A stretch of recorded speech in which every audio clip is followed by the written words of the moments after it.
Olá! Hoje nós vamos falar sobre uma dúvida bem comum do consultório, que é sobre o preço. Quando subir esse preço e como fazer a comunicação de que esse preço está subindo. Então vamos falar um pouquinho sobre isso.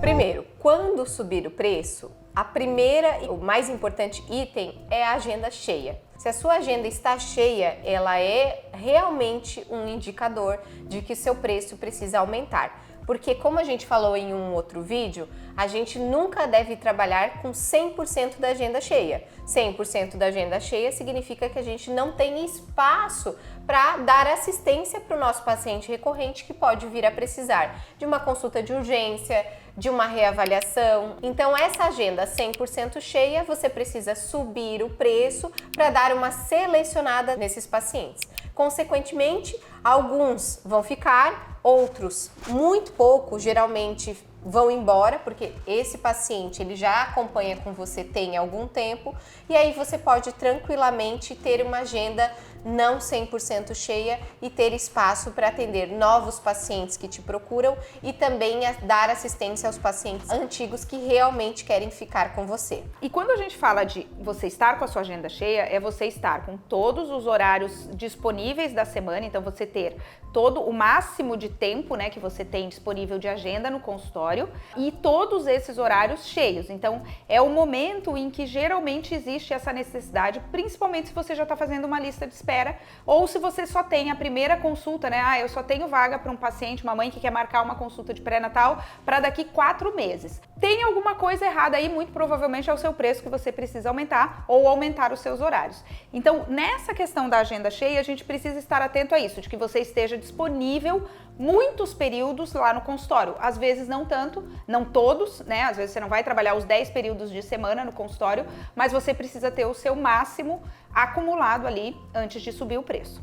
Quando você faz essa avaliação, você precisa ir vendo, né? Às vezes, mas eu tô no plantão e eu atendo 2 períodos no consultório, mas a minha agenda já tá bem cheia para daqui 2 meses. Muito provavelmente, antes de você subir o preço, você precisa abrir o 3º horário, 4º horário, 5º, 6º, né? Ou a quantidade de períodos que você vai fazer. E ali você vai fazer a avaliação, então, do que você vai deixar de fazer extra ao consultório para poder se dedicar um período ou 2 a mais ali dentro do seu consultório.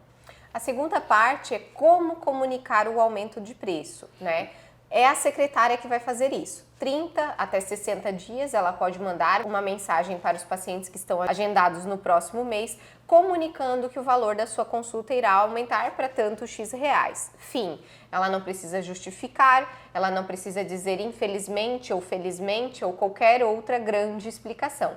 Você também não precisa anunciar em nenhuma rede social ou outro meio de comunicação que você está aumentando o valor. Simplesmente é algo recorrente que acontece anualmente ou semestralmente, enfim, conforme a sua demanda, você vai precisar que a secretária comunique os pacientes. Os novos pacientes que vão entrando em contato, mesmo antes desse período de 30 a 60 dias, você já pode colocar o novo valor, novo preço. Esse ajuste, ele não precisa ser feito para todos os pacientes de uma vez. Então, se você tem pacientes que já são seus, você pode deixar para aumentar para eles um pouco mais para frente. E a partir, por exemplo, do próximo mês, os pacientes novos já vão pagar o valor novo. E 2 ou 3 meses depois, você vai aumentando o valor para os pacientes antigos. Você pode fazer isso de forma gradual. Um outro ponto importante, além de ter a agenda cheia, né, e essa questão da comunicação, é que, no geral, anualmente, a gente precisa fazer um ajuste no valor da nossa consulta, ou a cada 1 ano e meio, isso depende um pouco de como está, né, o seu movimento. Mas porque existe um aumento geral dos preços, né, por conta de inflação e tudo mais. Então, a gente precisa fazer esse ajuste, já é mais ou menos esperado por todo mundo que isso aconteça, até porque no nosso dia a dia, o nosso custo de vida, né, o nosso poder de compra, ele vai mudando também. Então, o valor da nossa consulta também pode ter, de maneira programada, um aumento que, no geral, acontece aí nas mudanças de ano. No geral, é o que a maioria das vezes a gente observa e que os colegas fazem e que a gente também acaba fazendo.